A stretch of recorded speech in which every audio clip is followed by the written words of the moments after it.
I don't know where Pen and Rosie are. Oh, shouldn't have said their names. They're coming crashing through. Right. What I want to do tonight is actually something that sounds super simple, but I think it can be super confusing. And I think for some people, it's a real concern. And that is, how do you know where 5/8 is when you're sewing on the serger, or half an inch, or a quarter of an inch? So that is what I thought I would cover today. And I've done it in a slide form again because it keeps me on track. And I think it helps you to understand it better when you see. Some of you work better with instructions, written instructions, that is. And some of you work better with visual. So we'll do a bit of both. So I'm going to move you over to my slideshow. And it says seam guides on the serger. And I'm going to get in the way of myself, I know. Now, I want to say that some sergers actually do have a seam guide, which is awesome because you know it's something you need every time you use your serger. And the Baby Lock Vibrant is one of those machines. It has a metal slider that pulls out and back, and you can set it to what you want. But we can do something similar. And this is the Benina L890. I'm right over the guide. And you see this white guide, because it's white, the machine's white, it's difficult to see, but it's just to the right of the foot, and it sits on a bridge, and you can slide it so you can have whatever seam allowance you need. And I think it is a really cool feature. So let me show you let me just make myself smaller. I always have problems with this picture, but I put it there so that people coming in late can see that we're still live as well. So this is the cutting blade cover seam guide on most of the baby locks and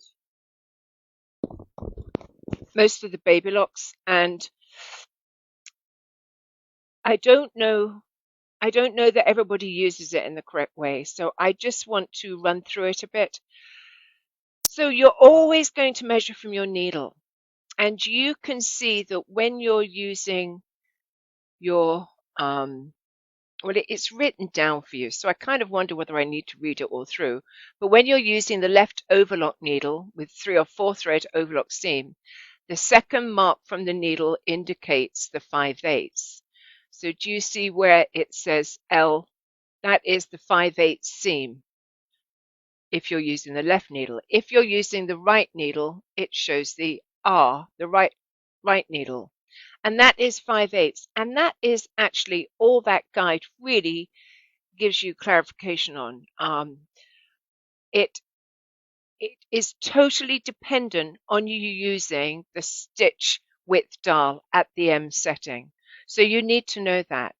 And I think it's sometimes a little bit confusing, and you have to read the instructions and work it out. So I've got a better method, or at least an easier method. Sorry, could you not hear me? So let's go on and look at some other methods that might make it easier.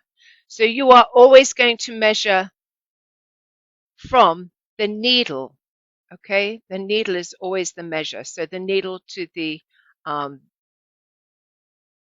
edge of your fabric. So let me go on. That didn't even make sense. I'm not great tonight.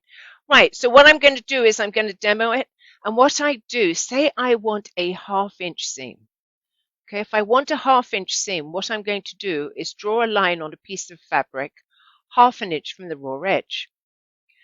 And if I'm using my O1 needle, I'm going to place the fabric under the foot with the line directly under the O1 notch on my foot. And it will show you where you need to feed the fabric, the raw edge of the fabric, to get the 5/8 of an inch seam. So I'm going to demo that because I don't think it's that easy. It's easier to see it than write it. So this is a 1/2 inch seam, and I've got it on a piece of paper, and I have here actually my O1 and my O2 needle. If I'm using both the needles, it's going to be from the O1 needle because that's going to be my seam line. So what I'm going to do is I'm going to place my drawn line under the notch that denotes where that needle, the O1 needle, is. And when I do that, it's going to tell me how much I need to cut off. So I can see I need to cut approximately this much off. And I've got to remember to feed it in there. And it may be that these little lines help you. Maybe you can use one of those. But I still think it's a little bit tricky to work with. So I have another idea for you, and it wasn't my idea, so I want to say that. So let's go back to the slideshow. Actually, no, let's stay with this. So this is the idea, and it was some wonderful lady in this group that came up with this. And what she has is a Nancy Zeman hem ruler, and she just tapes it to the bed of the machine. And then she can use this dial here to get the correct measurement. So say I was doing that 1/2 inch, I'm going to put it down on the 0.1 notch. I'm going to feed this in, and I'm going to put it up to the fabric, and I'm going to tape it to the machine, and that's going to give me a guide that I can use throughout doing this seam. So that is the 1/2 inch. And I want to add too that those of you with the Triumph, and I'm going to cover this a bit more a bit later, we have this fabric guide. And again, you could also use that, tape it to your machine, and then just, it has a slide on it. So you could just run your slide to the front, lock it, tape it to the machine. And again, this would help you with your seam allowance. You'd know where to put the raw edge of the fabric to get a 1/2 inch seam. So do I have any questions on the 1/2 inch seam? I'm going to go on and do the 1/4 inch seam, but I thought I'd divide it up into sections because it's slightly different. Hi, Noel. So I don't think I have any questions, Richard. No? I'll go on then. Right, so that was the 1/2 inch, and I told you about it's hard to eyeball it, so the Nancy Zeman tool or the Triumph Fabric Guide will also work. So what about a 1/4 inch seam? Now this is a bit, this is an easier one in some ways for me, and it's certainly nearly everything I do, I try and do a 1/4 inch because of this method. It makes it easier to do a 1/4 inch. And so I use this for my quilting, my t-shirt making, and a lot of pattern companies, garment companies these days do use a 1/4 inch seam allowance. We've got rid of the 5/8 in many ways, or many patterns. And I think that's a good thing, unless you want to make it bigger. Okay, that's the only downside. If you want to add some in from the seams, you won't have any fabric to use because 1/4 inch is very small. Right, so I love the 1/4 inch seams because I can use the knife as a guide. So I'm going to draw a line on a piece of paper, same as I did with the 1/2 inch. I'm going to place it under the machine foot with the line under the 0.1 needle notch. So using the 0.1 needle and stitch width 7.5, you should be very close to a 1/4 inch seam. If you want a scant 1/4 inch seam, you are going to reduce your stitch width. So I'm going to show you that now. So let's go back to the machine. Right, so take away the 1/2 inch. This is the 1/4 inch. This is the 1/4 inch. And what I love about it is I am going to use the knife as a guide. And I'm always saying that. And it's because it's so easy to be accurate using the knife because it's built in and it's always there. So I have this drawn a 1/4 inch. I have the line under the foot. If I put the foot down on 7.5, I'm pretty much at a 1/4 inch. That's a good enough 1/4 inch for me, and I think it would be for anybody else, but I'm just being loose about my statement in case somebody says that isn't a true 1/4 inch. Now, what if I want to make it a scant 1/4 inch? Now, a scant 1/4 inch is a quilting term, and it's slightly less than a 1/4 inch. Well, how am I going to make that narrower at this point? For the 1/4 inch, I had it on 7.5 and I'm using the 0.1 needle. So for a scant 1/4 inch, you could just reduce your stitch width. And what that does is it brings the knife in fractionally. It doesn't bring it in huge amounts, but it brings it in. So that would give you a scant 1/4 of an inch if you put your fabric up to the knife. See, it's slightly less now. And if you were using the O2 needle, you would measure from that. I'm using the O1. So that really is how I get a 1/4 of an inch. And that is my most used seam allowance whenever I can use it, when I do patterns, all that kind of thing, because you have the knife as a guide. Remember, you don't have to cut with the knife. You know, it can be a guide, and that's a lot of the time that's how I use it. So I'm going to go on, whoops, to my next slide. Let's go back to that. So there are other things you can use to act as a guide. And one of those is the lace applicator foot, because the lace applicator foot has this section on the front where you can see the black screw, where when you loosen that screw, it allows you to move that left and right. Now, not humongously large amounts, you know, like you wouldn't get a 5/8 out of that, but you would certainly get a small seam allowance. And there is always that odd occasion when you want a very narrow seam allowance. Now, let me explain that, and I'll show you some samples. Actually, I don't know if I can, because I think they're all packed away. But let me explain that. If I'm doing flat lock stitch and I'm working on a fold, it really helps to use the lace applicator because it acts as a guide. So it makes sure that my stitch is sewn the same width all the way down. Otherwise, it would be fat, thin, fat, thin, fat, thin. So I set up my lace applicator foot for that.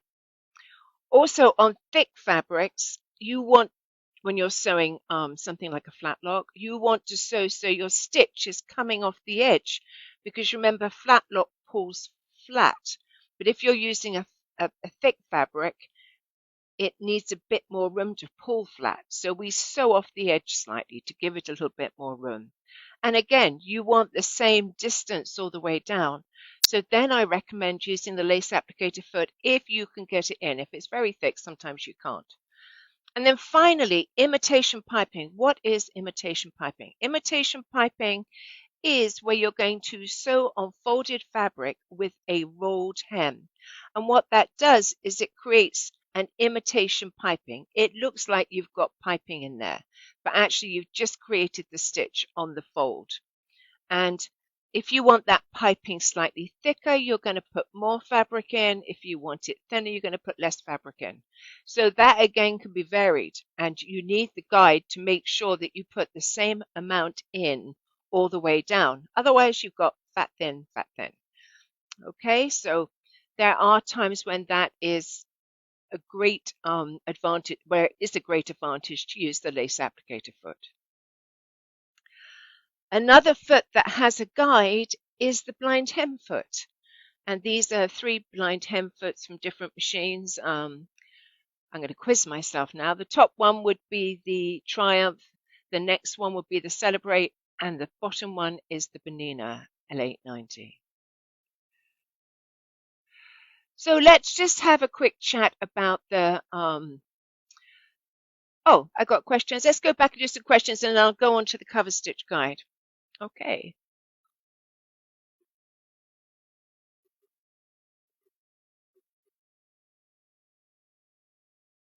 No, there isn't a chart, and that's why I recommend using a line and testing it on your fabric each time. But no, there isn't a guide. And I don't know whether it would vary between machines. Certainly may vary between makes. But I think you're always going to have that 5-minute tester where you're going to test how wide the seam is. And if I'm doing something like say I was making a dress and it had a 5/8 seam, then I would draw that 5/8 seam onto the same fabric. I would test it, and then I would just stitch it with that in mind. Now, I could use one of those, that Nancy Zeman guide or the hem or the fabric guide as a guide. I tend to look at it and say, oh, I'm cutting off half an inch, and I eyeball it all the way down. But some people don't feel comfy doing that. So that's why I'm suggesting some guides. Any other questions?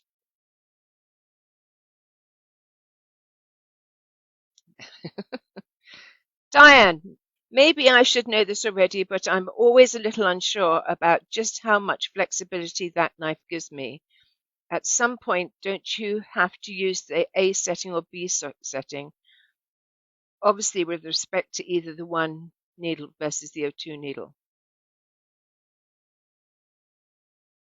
Okay, let's just have a quick look at the machine. And I just want to show you what the knife does.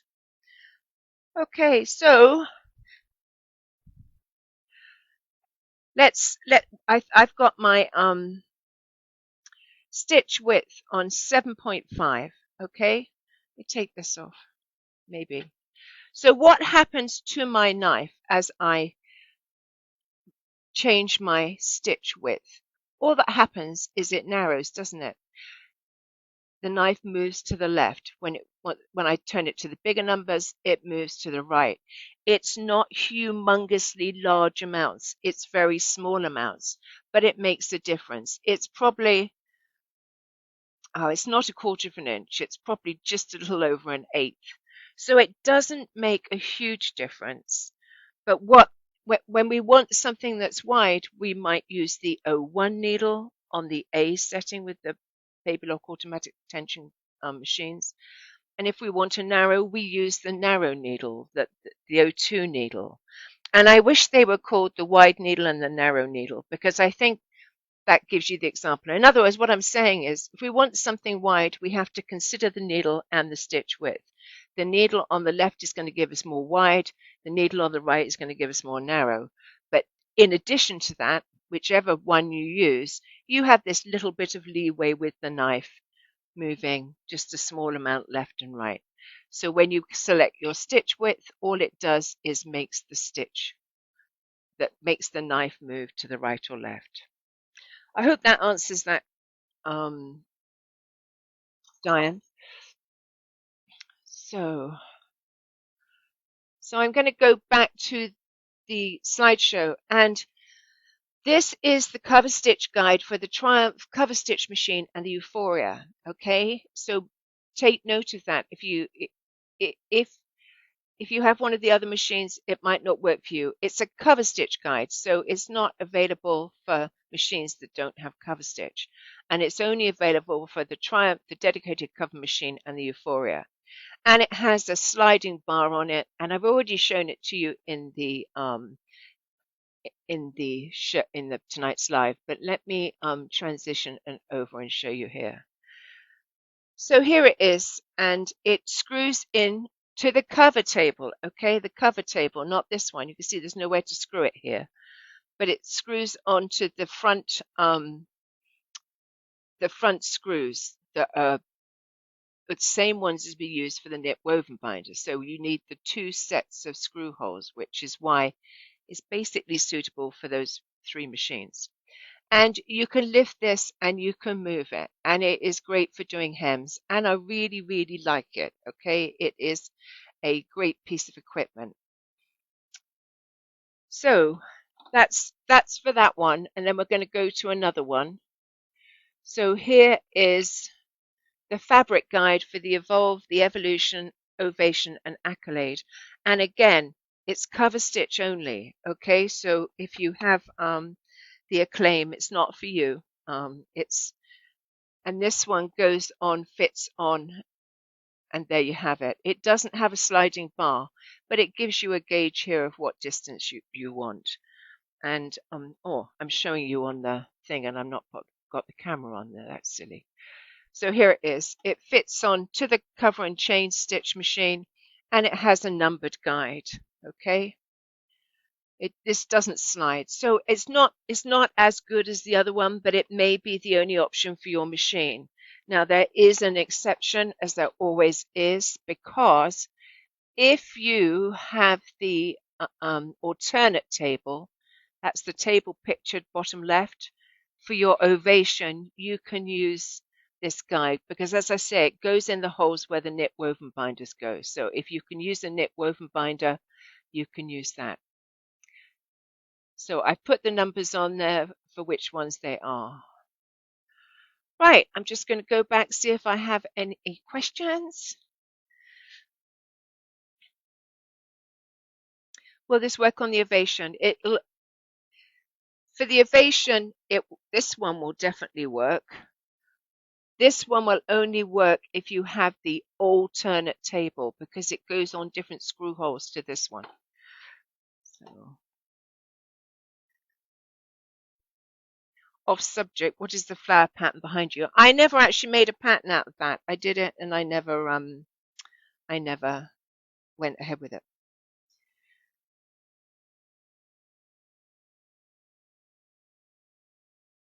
So let me just repeat that because I know how things get confused. This one will work on the ovation, okay? If you have the alternate table, that's the one that takes the knit woven binder, you can use this one. But if you buy this one for the ovation and you don't have that table, it will not fit. This is the one that comes with the ovation. Do you have a sample of imitation piping to show us? I wish I did, but let me just have a quick look in this bag and see if it's in here. No, I don't.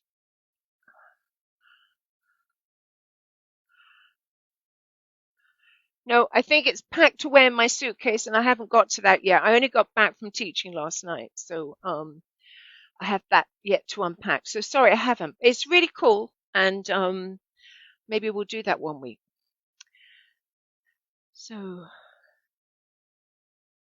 Patty said she used the small guide, that's a good way of referring to it, for years with her Baby Lock cover stitch machine and it worked great. Okay, so and also, you know, as I said, if you want to use it on the serger side, then you're going to tape it to the machine. Right, so let me have a